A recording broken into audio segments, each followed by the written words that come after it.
Cemetery Historical Society and the Crete Public Library. So the library's been very instrumental in helping the Historical Society get off the ground again. We were a little bit delinquent for a number of years, but we're getting back at it in a good force here. We're gonna meet and see about a lot of people that lived in Crete that made up the fabric of our community. They wrote their stories. We're gonna tell them. So we've got a program here. Has everybody got a program? Okay, we're gonna follow the timeline or the sequence here in order that's on the program, and try to. We've got a number of speakers here. Our format today will be the speakers will tell about the various individuals here, and as we're moving from one spot to the other, you're all more than welcome to add some comments as we go. We'll try to keep on a schedule here, but you know, we're going to open this to people so they can put their 2 cents worth in when the time comes. So. Before you go any further, Sarah from the library has an announcement. Okay, Sarah is here from the library, so we'll let her talk here for a second.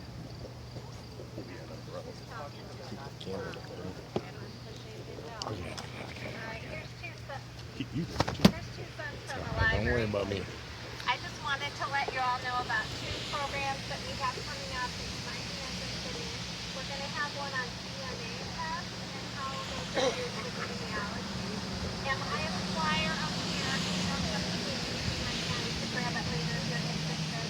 And the other program is a Halloween type of program, but it's true Chicagoland ghost stories. And we're having an internationally recognized expert. He's known for the field of ghost hunters, poltergeists, and spirits of Chicago.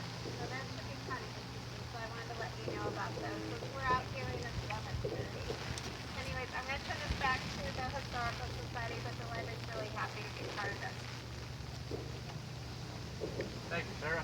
Okay, like I said, the people that we're talking about here, they've made up the fabric of our community. The Historical Society went through the cemetery and picked out some individual names to talk about today. Obviously, we can't talk about everyone, but everyone's got an important part in their life here in the community. So we're going to dwell on some of them, and you can absolutely make comments on others. I'm going to get this started here. I'm going to turn this over to Ryan Martin. My name is Tim Piepenbrink, by the way. Ryan is a relative of the Adams family that started this cemetery, and he's got a lot of relatives in here. One thing you'll notice as we go, there's a lot of names that you're going to hear from each speaker here, or many of the speakers, because there's so many families over the decades that have married in with each other, so there's a lot of interconnections there. That's how it is in a small town. So anyhow, without further ado, I'm going to turn this over to Ryan Martin here, so he can start the program off with the Adams family of all things. I guess we'll go to the front row here, south side. And watch your steps. The ground is very close. Everybody watch your step.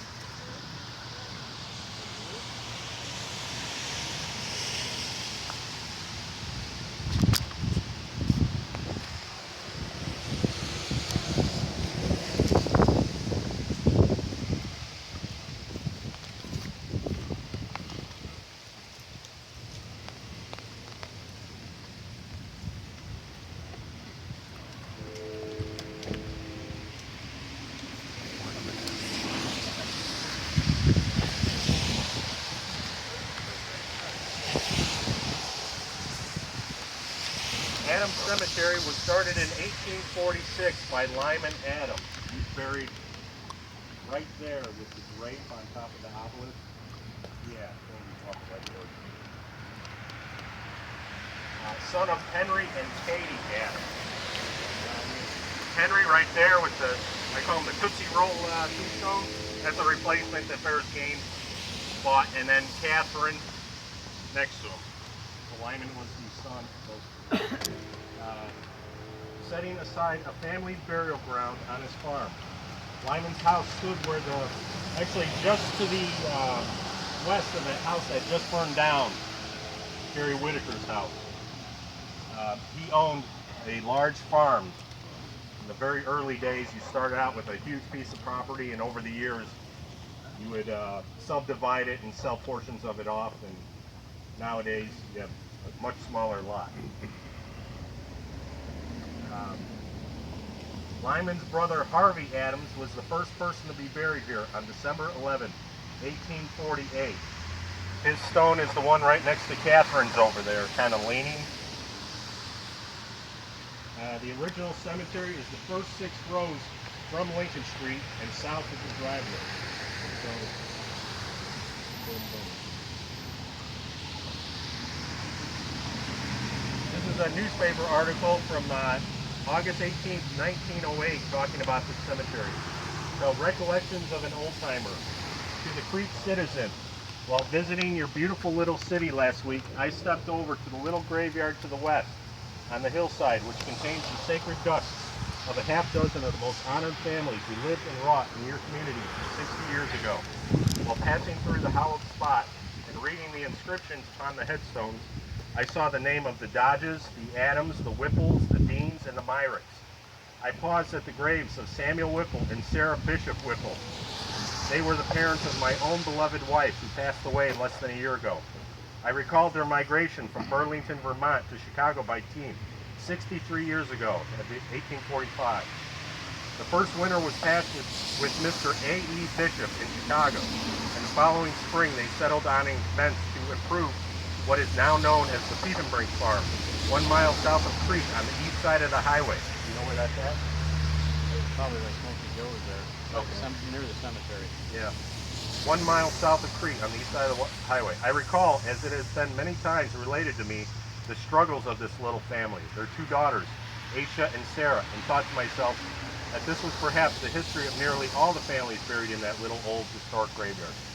On one of the stones, I saw the name Harriet Dean, wife of Hamilton Dean, died 1854, and this brought to mind a personal recollection at the funeral of Harriet Dean.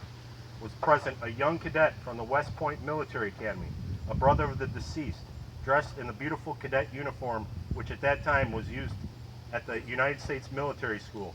Later we find the same cadet is Colonel Strong, Chief of Staff to General Butler of the Union Army.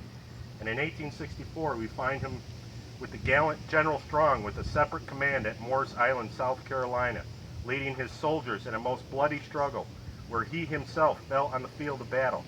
May I ask that some old soldier place a wreath or of flowers next Memorial Day on the grave of Harriet Dean in the memorial of her brother, the gallant General Strong, who was killed and buried in the field of battle. So I placed a flag on. Harriet doesn't have a stone, but her husband does. It's just beyond Enoch, the arched stone. Yeah, where, yeah. That was signed Winfield S. Campbell, Kankakee, Illinois, August 18, 1908.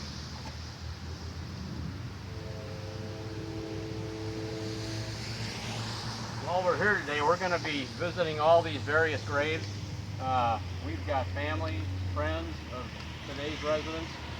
We've got mayors, trustees of the village, veterans, teachers, all from all walks of life here at the cemetery. So they made up what Crete is today. Our first Adams ancestor who came to America was Henry Adams of Braintree, Massachusetts. We are descended from Henry's son Edward, while the second president of the United States, John Adams, is descended from his son Joseph. Sharing great-great-grandparents with John Adams would make us third cousins to the president. Our first ancestor to settle in Crete Township is Horace Adams. This stone is right here, along with his wife Catherine. He came to Crete, Illinois in a wagon pulled by oxen in 1837. He purchased a farm on the north side of Exchange Street, 1 mile west of town, just east of the Will County Sheriff's Department. There was a house there up until about 12 years ago. He then took the wagon back to Eden, Vermont to bring his family to their new home in the West in 1845. They remained on that farm until 1865, when he moved to what is now known as the Leroy Hartman Farm, or was known as the Leroy Hartman Farm, you know where that's at, on Route 1 south of Crete. Eventually he sold the second place and moved to the village of Crete, where he lived for 2 years before his death in 1877. He was a good farmer and businessman. He kept a large number of cattle and kept up with the advancement in farming techniques. In politics, he was at one time a Whig, then a Republican. His wife, Catherine Adams, was born in Massachusetts in 1806 and died in 1893 at the age of 87. They were members of the Congregational Church and have a window with the Adams name on it in the old church, which is now the Crete Marketplace Antique Store. 10 children were born to them. And then there's a picture of Horace right there. It's not the best. I found it on Ancestry. But the family, my grandaunt Jackie, has in her possession an old poem written by Catherine Adams about her own upcoming death.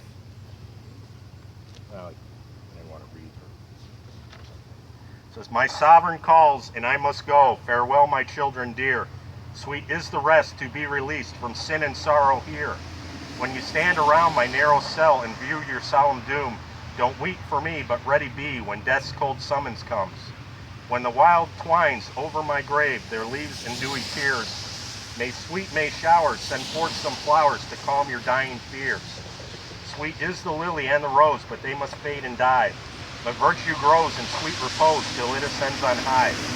Dear Lord, accept my humble claim, though I am feeble dust. What I've committed to thy hands is sealed in heaven's trust. Farewell to bondage and its chains, they must give up their prey. Angels of love in heaven above, to thee I speed my way. Dear children, will you accept these lines from your mother, composed by her own feeble understanding and written by her own hand, Catherine Adams?" Then I have the obituary for Catherine. Died at the residence of her brother Lyman Adams, so that was right over there. Catherine was born in the town of Eden, Vermont, where she passed her girlhood.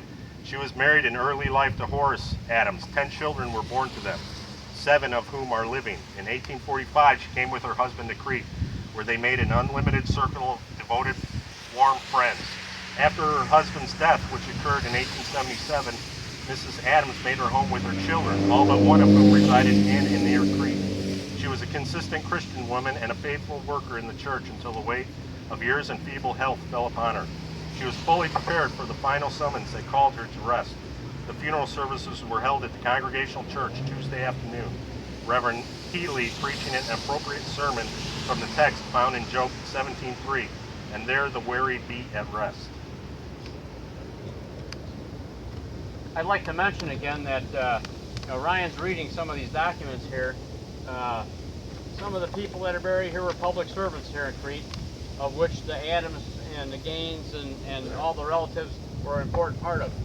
Fortunately, it's our good luck that they wrote down an awful lot of information which is preserved today, and we have access to that to tell these stories. One of the good things that we've got is they're being public servants and in the civic part of getting the community started. We have the actual written minutes of the very first meetings that were held on April 2nd, 1850, organizing the townships. And it happens that other townships met on the same day. So there was a concerted effort by a lot of people to set up governmental entities to take care of the townships that were growing. I mean, a lot of people came here, so they had to be prepared for them. Next, we'll go to Horace and Catherine's son, Edwin Adams.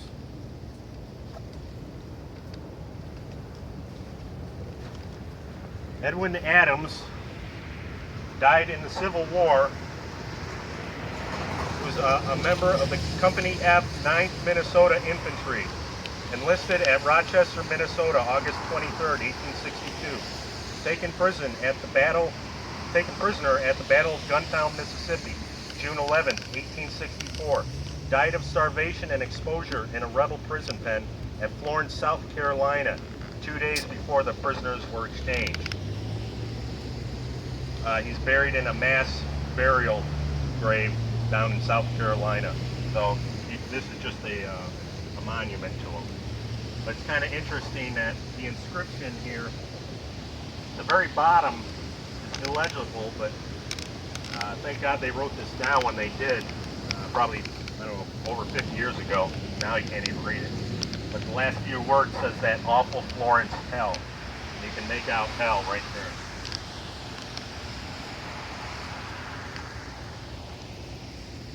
I'd like to take this opportunity to read all the veterans buried here. Myron Quackenbush, Civil War. Thomas Burns, Civil War. John Dodge, Civil War. Orrin Alfred, Civil War. Edwin Adams, Civil War. Spencer Blim, World War I. Jimmy Adams, World War II. Harold Adams, World War II. Lewis Hoffman, World War I. Charles Gaines, Korean conflict. Henry Boehner, World War I. Robert Johnson, World War II. Christopher Sharrow, William McCune, World War I and World War II. Gordon F. Grave, William Myers, Floyd Myers, William Moran, Fran Adams, James Orr, World War II. Orville Hasty, World War I. Laverne Cruz, Arthur Moss, World War II. Bill Krieg, Christ Cokerez, World War II. Earl Swanson, and Grover Allen. There's most likely more, we just don't have it in the record.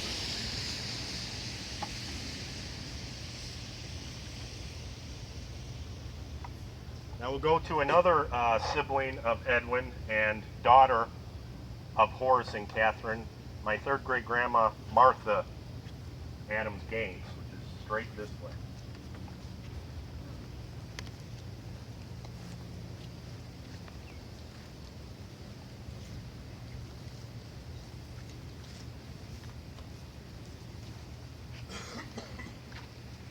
Martha was born in the house down there next to the Will County Sheriff's Department, and she remembers seeing Indians camped to the north of them by Deer Creek.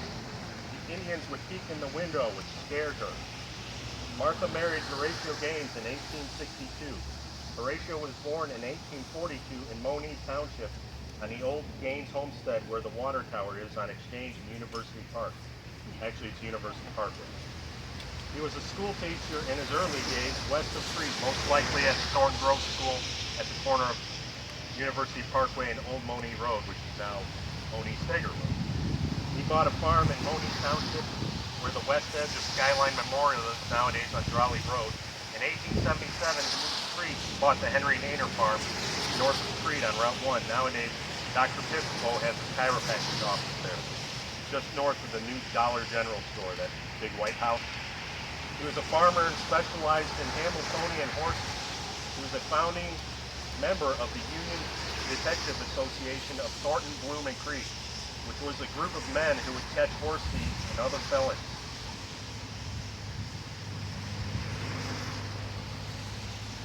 One day, Horatio noticed horse thieves stealing his horse out of the barn. He chased the thieves all the way to Dalton, where he saw the thieves stash the horses in a barn. Horatio went into the barn and was sandbagged by the thieves standing above the entryway. He caused brain damage, and Horatio ended up in the Kankakee State Hospital for the remainder of his life. He died in 1888 at his home in Crete, being released from the hospital about a week before he passed.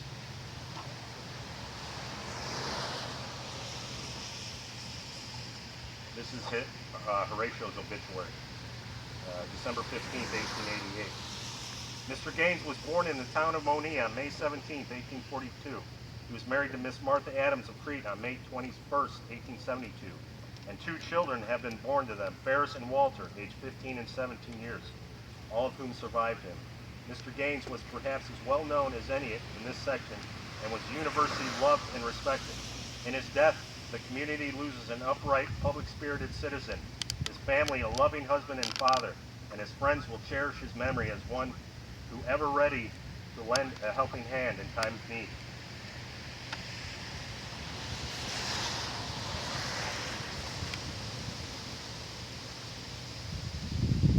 And then wife Martha Ann Adams Gaines, was born in Crete, February 12, 1846. She was the youngest daughter of Catherine Adams, of Horace and Catherine Adams, who were pioneer settlers of Crete Township, coming from Vermont in 1845, homesteading on the land west of town, now known as the Ernest Strage Farm. It was here that she was born and spent her girlhood days. She attended the normal school at Bloomington and later taught school in and around Crete. On On May 21st, 1872, she was united in marriage with Horatio Gaines. For a time lived in the village of Crete, but in 1878 they moved to a farm north of town. In December 1888, Mr. Gaines died, leaving her with two sons, Ferris and Walter. With the help of her son, she continued on the farm and remained there until her elder son Ferris located on his farm in the village of Crete in the spring of 1908. When she came to make her home with him there, that would be the house at the corner of Lincoln and northwest corner of Lincoln and Second.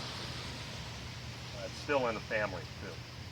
Her youngest brother Julian Adams of Crete is the last of the family of 9, and with her 2 sons, 6 grandchildren, and a host of relatives and friends born or lost. Mrs. Gaines was a devoted mother and grandmother and will be greatly missed in her home as well as the neighborhood where she had endured herself by her kindly, helpful nature. She was for many years deeply interested in the work of the Methodist Church and was never absent from her place in Sunday school or church except for necessity. Her devotion to the Ladies' Aid Society was an inspiration to the other members, and she could always be counted upon to help in every way possible. In a quiet, unassuming way, she made her influence felt on all. On her way to church on September 30th, she was struck by an automobile while crossing North and Main Street and was taken to St. James Hospital, where she passed away October 3rd without regaining consciousness. And then 2 little quick newspaper articles about Horatio. From July 21st, 1888, Mrs. Gaines went to Kankakee last Monday and reports her husband's condition unchanged. They were hoping, the sandbag that knocked him loopy, I guess, for lack of a better term, get better over time, but he never did.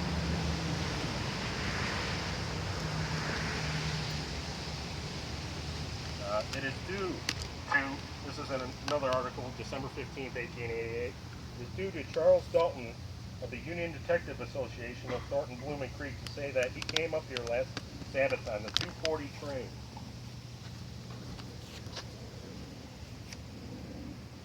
To ascertain when Mr. Horatio Gaines would be buried. Said he could not find out at home and expressed great sorrow when he asserted that the funeral was at 2 o'clock. I missed it. Said he would not have missed it for anything. If he had known, he would have came up Saturday evening and stayed overnight to attend it. He felt very sorry and that he could not be there to attend. It is due to Mr. Dalton to make this explanation through your column showing why he was absent. For Mr. Gaines was an old and faithful member of the Union Detective Association, and one who was greatly respected, and no more than anyone than President Dalton.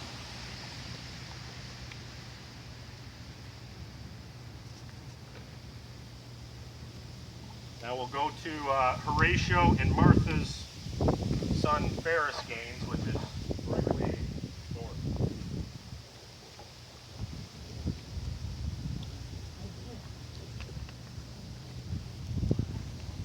Ferris Edwin Gaines, this was out of a 1907 history book, so Ferris is still very much alive. He didn't die till 61, I think. But he was such a prominent businessman, he got his biography printed in the history book here. Ferris Edwin Gaines, who's carrying on agricultural pursuits and also conducts an abstract business, was born in Crete in 1873 and still makes his home in that town. His father, Horatio Gaines, was born in Moni. He first worked by the day in 1877, purchased the Henry Gaynor farm adjoining the village of Crete. The place comprised 107 acres. It's now the residence of Ferris Gaines. The father Horatio carefully conducted his farming interests and also engaged quite extensively in the raising and sale of stock and was a breeder of thoroughbred trotting horses, making a specialty of Hambletonians. He was a lover of fine horses and was seldom, if ever, at error in his judgment of one. He became well-to-do, and his business life was at all times strictly honorable and upright. Though he did not belong to any church, he regularly attended services and contributed to the support thereof. In politics, he was an earnest Republican. The mother, who bore the maiden name of Martha Ann Adams, was born in Illinois, and they became the parents of 2 children, of whom Walter Lee, now pursuing an agricultural course in the State University of Champaign, is the younger. The father died in 1888 at the age of 47, but the mother is still living at the age of 62 years, making her home with her oldest son, Ferris. So she moved into the home at the northwest corner of 2nd and Lincoln, and around 1908.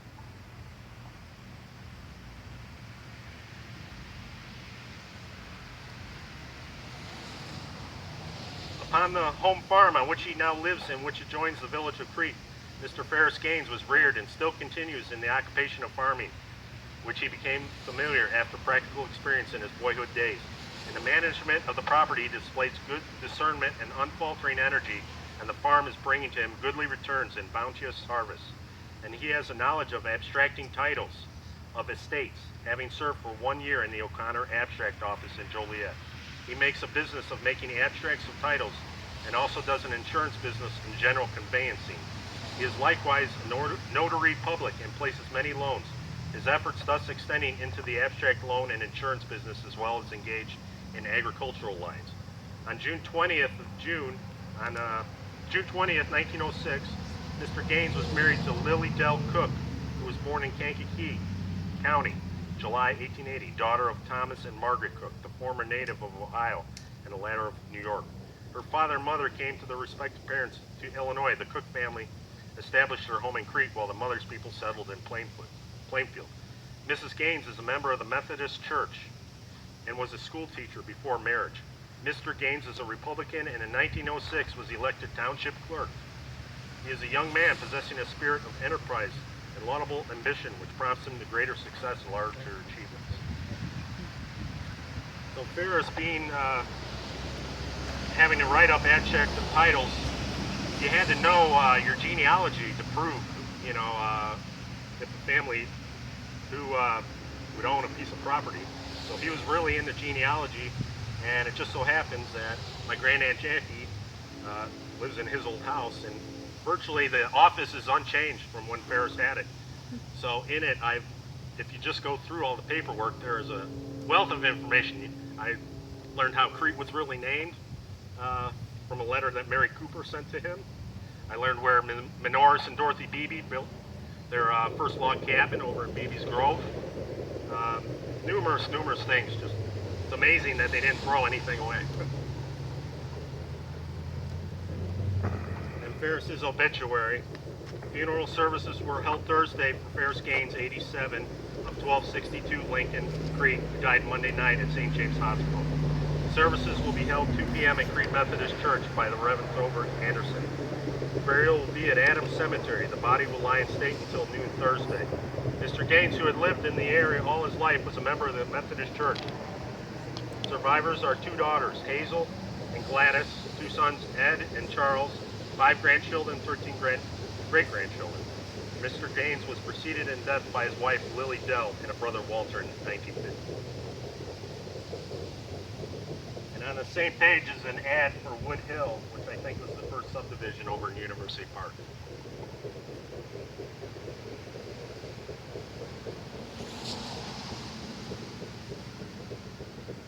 Now we go over to Lily's parents, Margaret and Thomas, which is in the front row.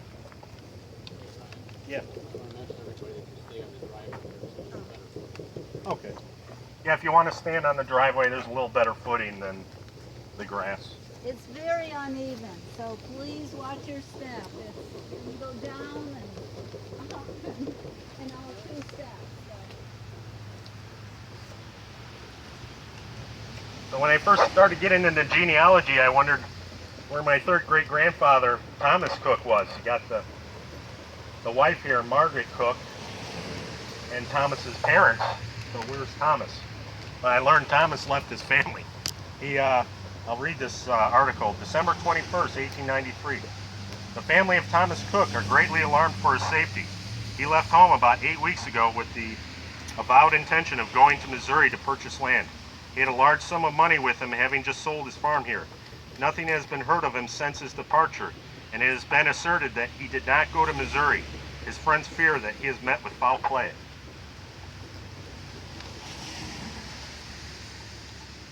No news on the missing Thomas Cook. Thomas Cook, age 56, a resident here up until October 21st last, has been missing since that time under mysterious circumstances. He started the morning of October 24th with over $3,000 in his pocket for Vicki, Missouri, with the intention of buying land. A milkman is the last man in Crete who saw him. Mr. Cook inherited part of his father's farm 3 years ago and worked on it until he sold it last spring to Henry Rennie of this place, who paid him some $3,000 recently. It was this money, with perhaps some other collections, that he carried on his person.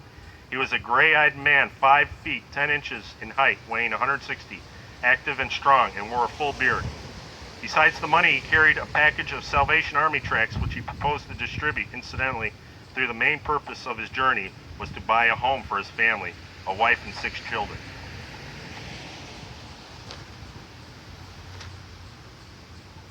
Here's a photo of him. What he did is he took all that money and he went to Los Angeles, California, and became kind of a rogue Methodist minister, just preaching the Word of God out on the street. He must have gotten back in contact with his family in Crete, and he must have also subscribed to a Crete newspaper out there, because he made a scrapbook with all of his family and anybody who made the newspaper. Well, when they were renovating the bathroom at the farmhouse down there on the corner of 2nd and Lincoln, they found this scrapbook hidden in the wall. So Lily must have received it after he died. Maybe she's still mad at him and she hid it. I don't know. So here's a picture of Margaret with 3 of her daughters. The one on the left would be my second great-grandma, Lily Cook Gaines.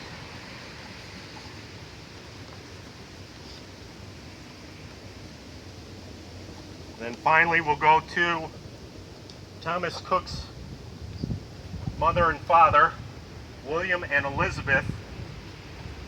And this is from another, this is his obituary. William Cook was born February 25th, 1810 in the northern part of Lincolnshire, England. At the age of 13 years, he left school and began to learn the trade of a shoemaker, being apprenticed to Richard Micklethwait in Winterton, a town in his native shire. His apprenticeship lasted until he was 20 years old, after which he worked as a journeyman for a time, and then set up a shop in his place where he learned his trade. He was married to Miss Elizabeth Atkinson. After the death of their first child, they set out for America, leaving England February 25th, 1831. Landing in New York City, they journeyed to Monroeville, Ohio, where Mrs. Cook's father had preceded them. There, Mr. Cook followed his trade of shoemaker 1 year and then purchased a small farm. In 1846, he came to Lake County, Indiana, and for 2 years made his home near Clinton, whence he moved to this state and county, settling on a place where he afterwards lived and died. His wife died in 1863, having borne him 8 children, of whom but 2 are now living. Thomas, who resides in Onarga, this state, and George, who has long been a resident in Council Bluffs, Iowa.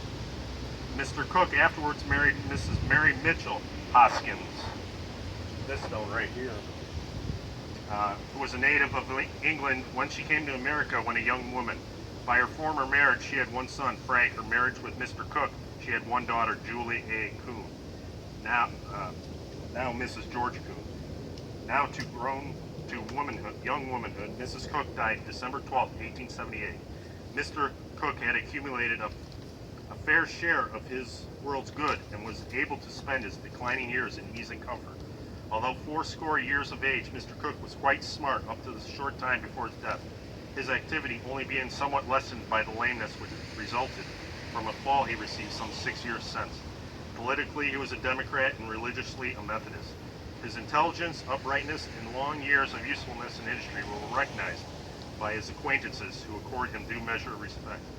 Now, about a year ago, Timothy Brennan, who lives in an old house on the old William Cook farm, sent me a picture of a headstone, but it was only the bottom portion. It had the date of death, how many years, months, and days lived.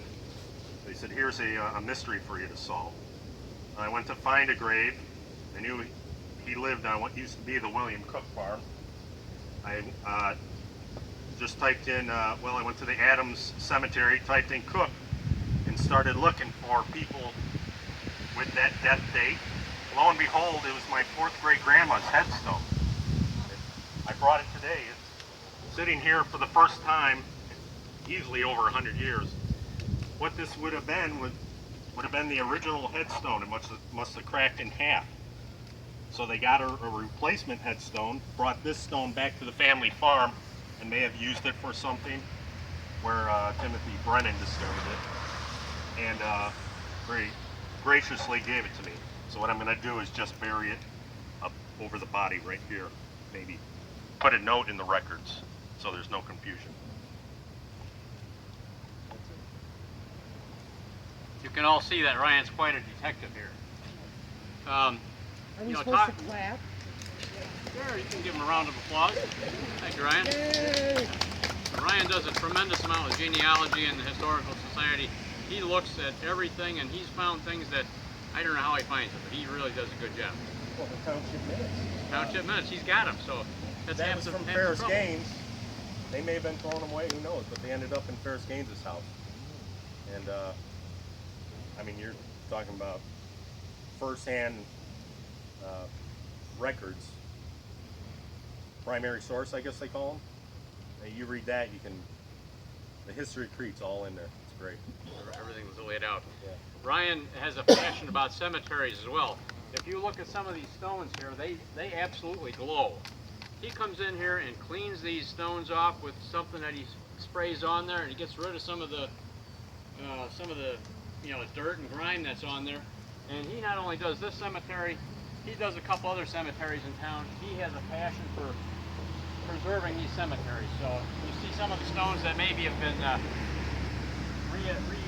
cemented together, that's Ryan's work. So he's really done a good job. You come by here on a sunny day when it's later in the day and the sun shines on these stones, it's just fantastic.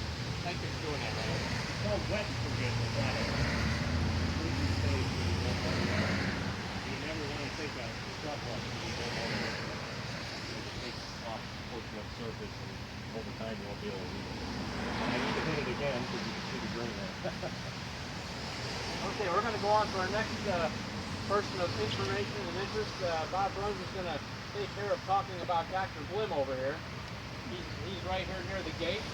Well, Bob's making his way over here. When I walk into a cemetery, I go in there to pay respect to maybe my parents, grandparents. And you can't help but walking through a cemetery and see all the names of people and families that you know. It's a great way to just remember them. So these are interesting places, to say the least. So I got one more. Ryan's got one more word for you. I can't believe I forgot my grandpa. I didn't write anything down on him because I knew him.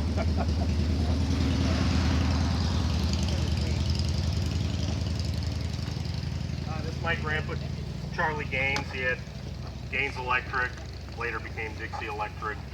He built most of the apartments in town. His son still owns Crete Village West Apartments. I just got to say he was the perfect grandfather. He may not have been the perfect husband or the perfect father, but he was the perfect grandfather. When I was in my 20s living in a trailer in Mantino in the middle of a cornfield, he gave me a key to his cabin out of Bass Lake. And I think I went out there every weekend just to get out of the trailer. That's it on him. Okay, we'll turn this over to Bob here.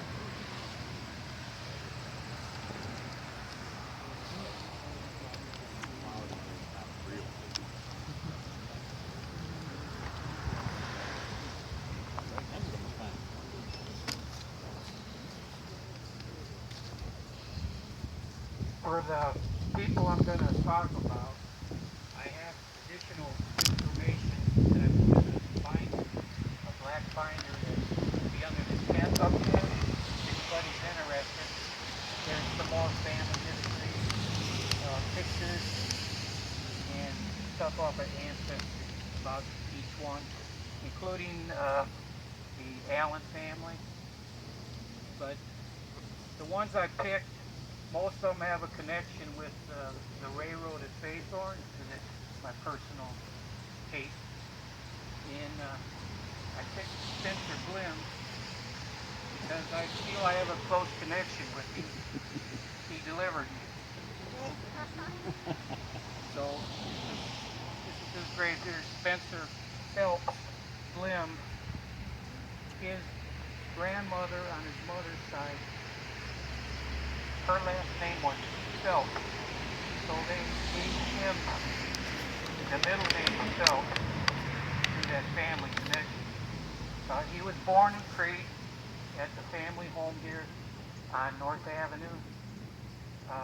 His father was Dr. Charles Blim, was maybe 50 years a doctor here at Crete. And his mother was Frances Hughes. She was a longtime Crete person, related, I think her family, her father was Reverend Samuel Hughes, and his wife was Steve Shelton. Talking about his parents, Charles was born in Blue Island, lived in Salem Township, where he was a farmer, became a teacher, and he went to medical school. He went to Rush Medical School in 1888, where he got his degree, and he moved to Crete and set up his practice at his home on 56th North Street, where he practiced there for 47 years. His first wife, Frances, passed away in 1897, and he remarried in 1901 to a lady named Lucy Inman, who came with her 2 daughters from a previous marriage. The 1900 census shows Dr. Blim living still on North Street, a widower with 3 sons. He also had 3 servants, plus 1 boarder. I have to mention, because he was my great-great-uncle, Herman Seehausen, and he lived at the house and he was a painter. He passed away in 1905 from an operation. It was said Dr. Blim had one of the first telephone lines in Crete. In 1902, it connected from his house to uptown to the Roe drugstore. He served as a village trustee for 7 years. He was on the school board for many years. He had a part in forming the village fire department. His wife, Frances Hughes, parents were Samuel Hughes and Phoebe Phelps. And she also had a sister named Jenny, who married Reverend Joseph Caldwell of the Crete Congregational Church. Charles and his parents are buried down the street here in the Crete Cemetery. His dad, Charles, and himself were both company surgeons for the Milwaukee Railroad at Bazelon. His father from 1922 to 1935, and he was from 1930 to 1942. And after 1942, he was replaced by Dr. Miller. Spencer had 2 brothers, Warren, who also was a practicing surgeon, and they both shared an office in Chicago Heights. And his other brother, Charles, was a lawyer in Joliet. During World War I, he served in the Army as a lieutenant. He was a graduate of the Crete Public Schools and Bloom High School. He later continued his education at Culver Military Academy and later Valparaiso University.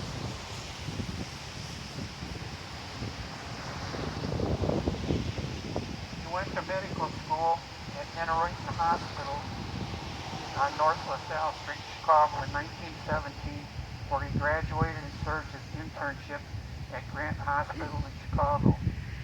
In 1919, he opened and shared an office on 25 Illinois Street, Chicago Heights, with his brother, where they operated out of there for years. Once he left Crete, pretty much lived in Chicago Heights the rest of his life on 1438 Park Avenue. The Crete newspaper had this article in 1905 or 1904 about him. Spencer Blim, son of Dr. Blim, is the possessor of 5 rattles taken from a rattlesnake that was killed by a man mowing hazel brush in the woods 3 miles south of the village. The snake was about 3 feet long, as thick as a small boy's wrist. Spencer is proud of his possession. He married Mildred Pound, who was from Centerville, Iowa, and they were married in Des Moines, Iowa in 1923. She died in 1979, and their marriage was witnessed by their Aunt Jenny Caldwell. And they had one son, Spencer Jr., who was born or buried here in Des Moines. And he died in California in 1975. He married a lady named Jeanne Betty Munson in 1948 in Cook County. She passed in 2002 at age 73. I don't think she's buried here.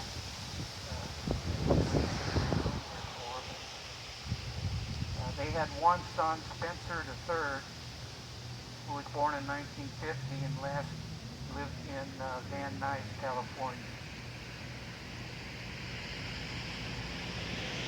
He died in Chicago Heights in 1956 after leaving Crete in his early years. He spent the remainder of his life in Chicago Heights.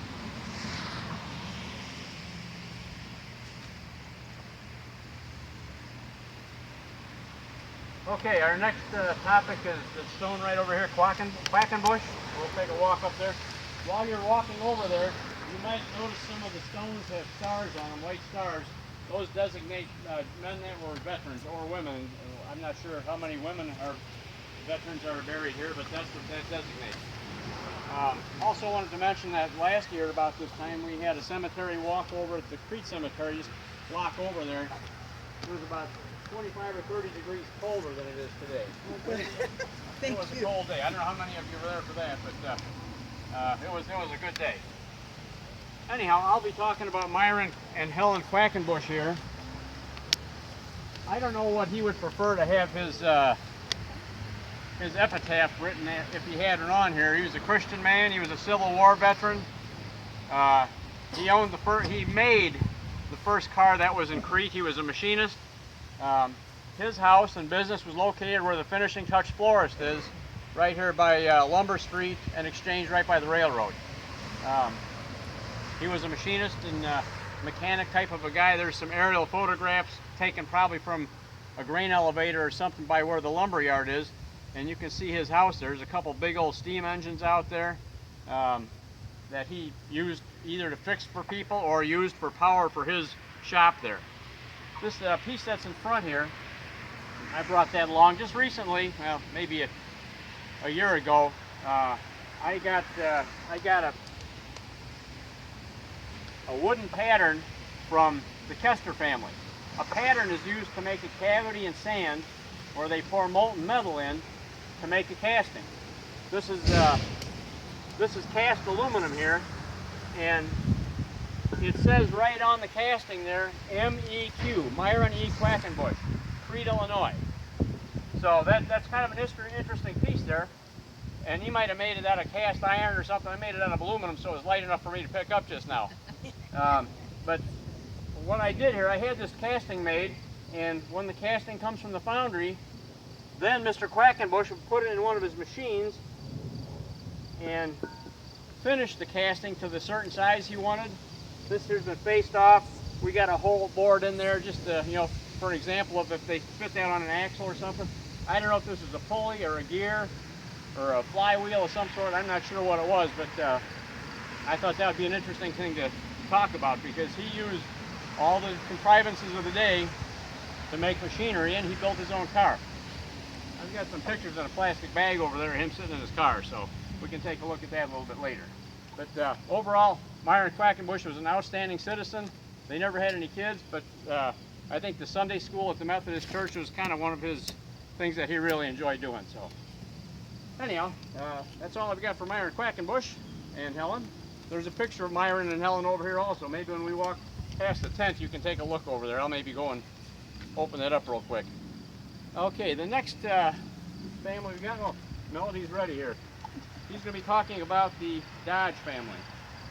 Yes, good afternoon.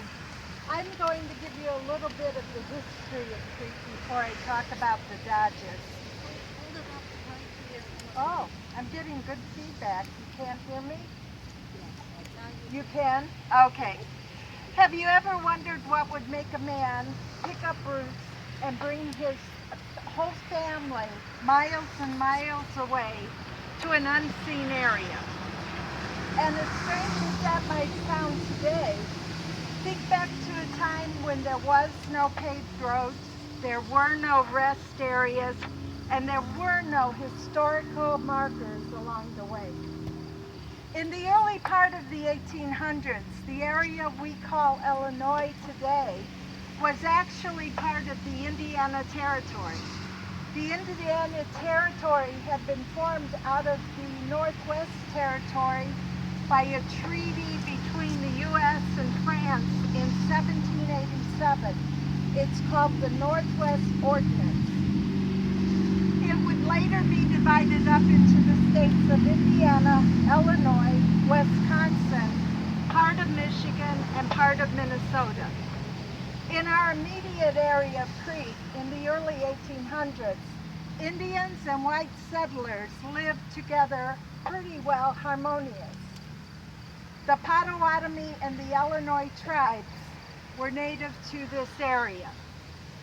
In 1804, there was a treaty signed between the U.S. government and the Indian tribes that required them to move west of the Mississippi River and vacate all their lands.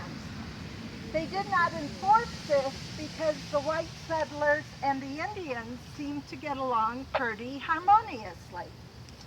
But after the harsh winter of 1831 and 32, a Fox Indian chief called Black Hawk decided he would bring a band of his followers across the Mississippi, come back into Illinois, and reclaim his tribal lands. The strange part of this story is that Black Hawk really believed that the white settlers would just give up their farms and homesteads and let the Indians repossess their land. Soon violent confrontations broke out.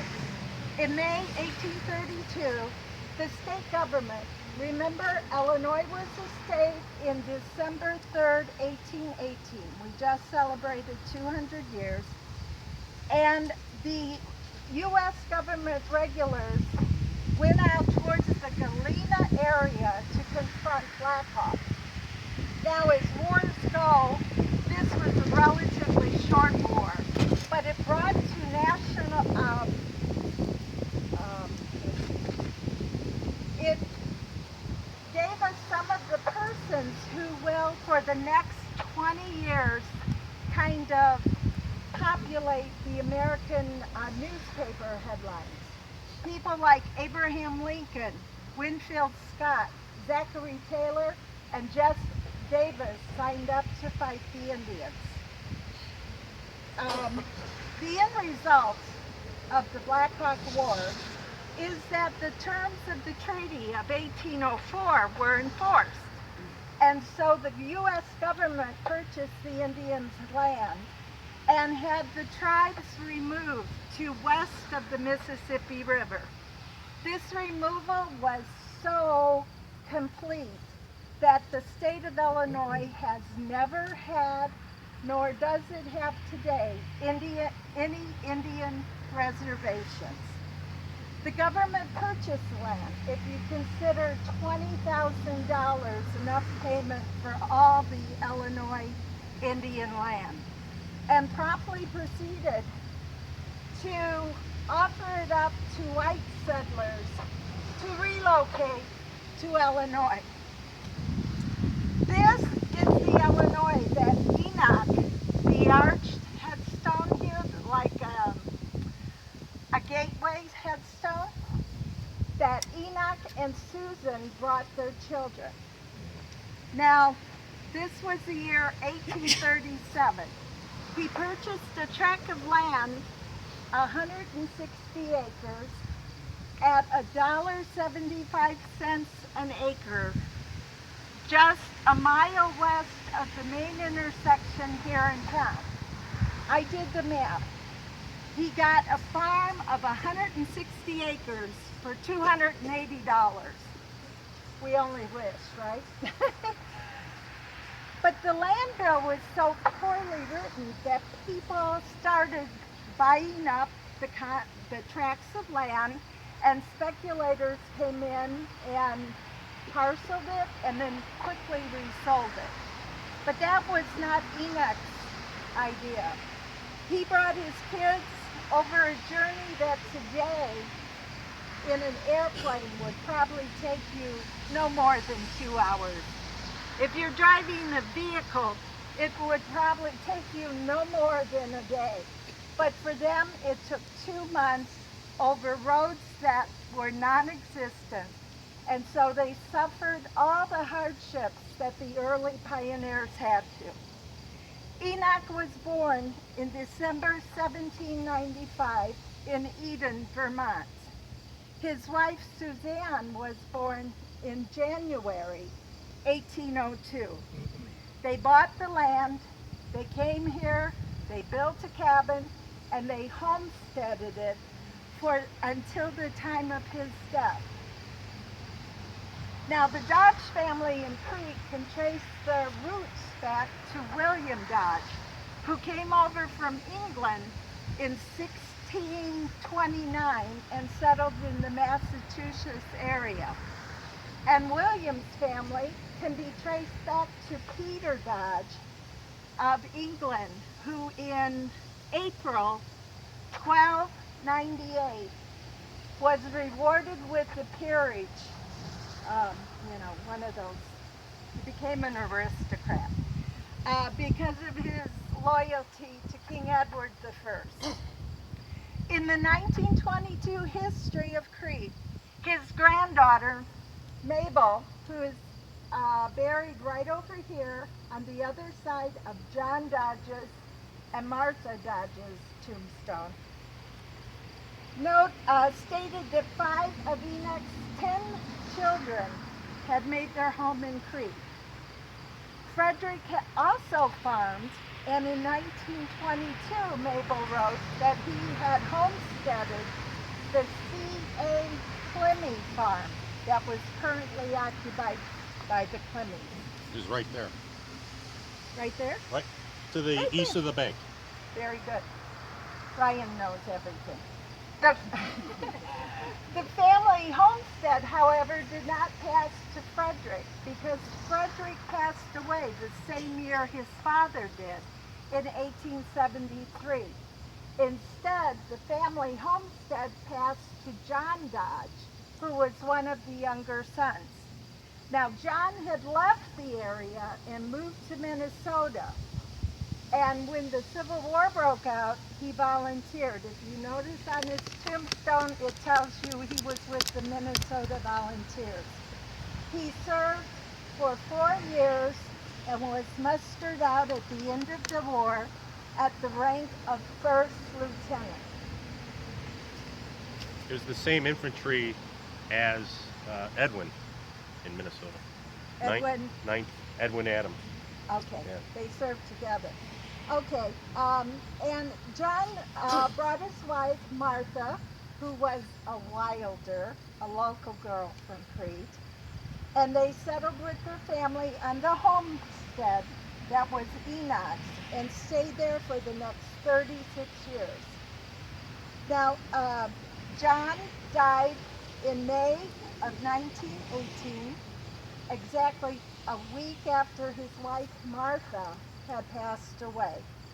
Someone wrote, they were lovely and pleasant in their life, and in their death were not divided. The 1922 historical record, Mabel stated that her Aunt Susan was the oldest living native-born resident of Crete. Susan had been born, she's right here. Susan had been born the year after Enoch and Suzanne moved to Crete, so 1838.